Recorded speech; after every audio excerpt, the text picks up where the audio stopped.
Imagine standing in the middle of the Great Plains in the mid-19th century. The horizon stretches unbroken in every direction. There are no fences, no visible borders, no rigid property lines cutting through the prairie. For generations, cattle drifted freely across millions of acres in what became known as the open range. The land functioned as a vast, informal commons where livestock grazed according to weather patterns and water access. But beneath this romantic image lay a growing crisis. Homesteaders pushed west, claiming parcels of land for farming. Crops required protection.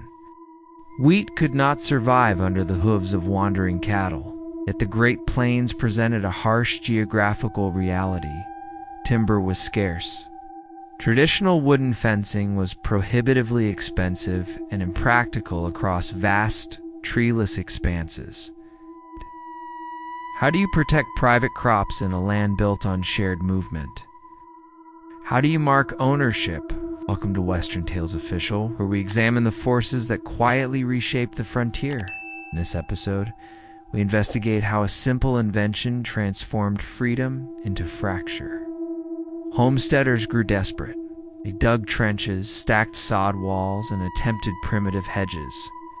But roaming herds destroyed fragile boundaries. Tension escalated between settled farmers and large-scale ranchers. The open range was not lawless. It was governed by informal codes of mutual tolerance. But as population density increased, informal codes collapsed under competing interests. A solution was coming, one that would not merely solve a fencing problem, but redefine land itself.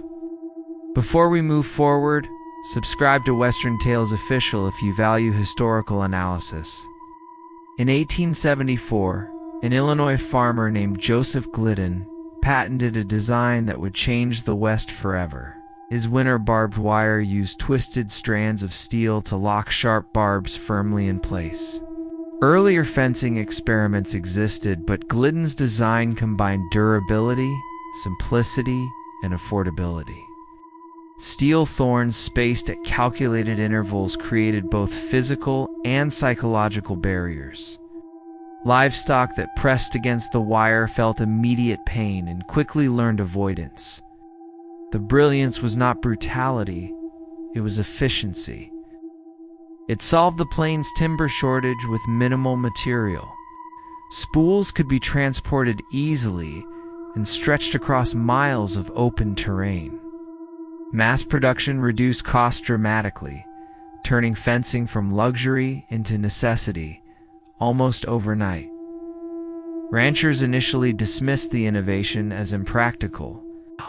Many referred to it as devil's rope, yet farmers embraced it. A single homesteader could enclose crops against thousands of wandering cattle. Property lines became visible, predictable, enforceable. Ask yourself, what happens when technology allows land to be divided faster than social norms can adapt? Within a decade, millions of acres were enclosed. The horizon began to fragment into geometric grids. What once felt infinite now appeared segmented. Steel replaced handshake agreements. The shift was not gradual, it was explosive. The wire did not simply fence fields, it fenced relationships. The ecological consequences were immediate and severe. Wild bison and domesticated cattle moved according to seasonal necessity. Barbed wire disrupted those patterns. Water sources once accessible became blocked behind private enclosures. During brutal winters, herds encountered impenetrable fence lines. Thousands perished in what became known as die-ups. The land itself seemed to revolt against confinement.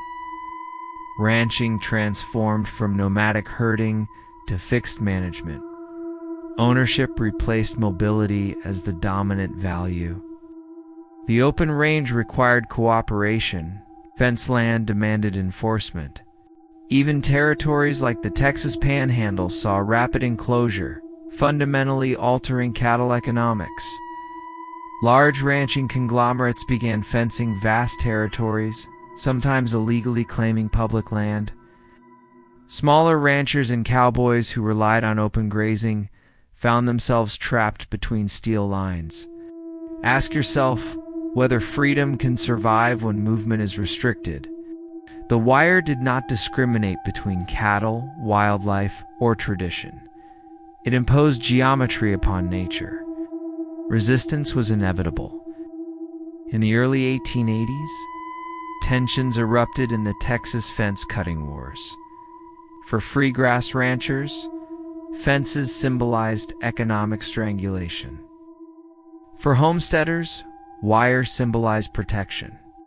Violence escalated as property destruction triggered armed retaliation. Some confrontations resulted in fatalities. State governments intervened, passing strict anti-fence cutting laws that criminalized destruction of private enclosures. Legal enforcement signaled a decisive shift. The law now prioritized fenced ownership over open access. The era of communal grazing ended not only through invention, but through legislation. Barbed wire gained the full backing of state authority. The transformation from open frontier to bordered land was complete. Ask yourself what defines freedom: absence of boundaries or protection of property? The conflict exposed a deeper philosophical divide about the meaning of land in America. Today, the grid pattern across rural America is so familiar it feels natural. Yet this rigid order emerged from conflict and innovation intertwined. The legacy of barbed wire extends beyond ranching.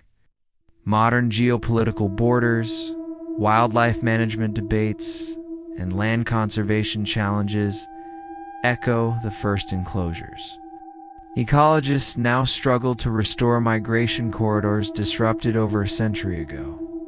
Property law continues to prioritize defined boundaries over fluid movement.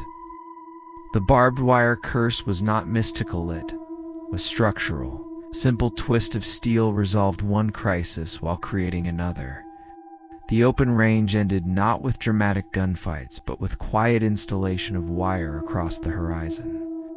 Consider how small inventions can trigger irreversible societal shifts. Technology does not merely solve problems, it reshapes values. If this deep dive expanded your understanding, subscribe to Western Tales Official for more investigative frontier documentaries. History lives in the boundaries we accept as permanent.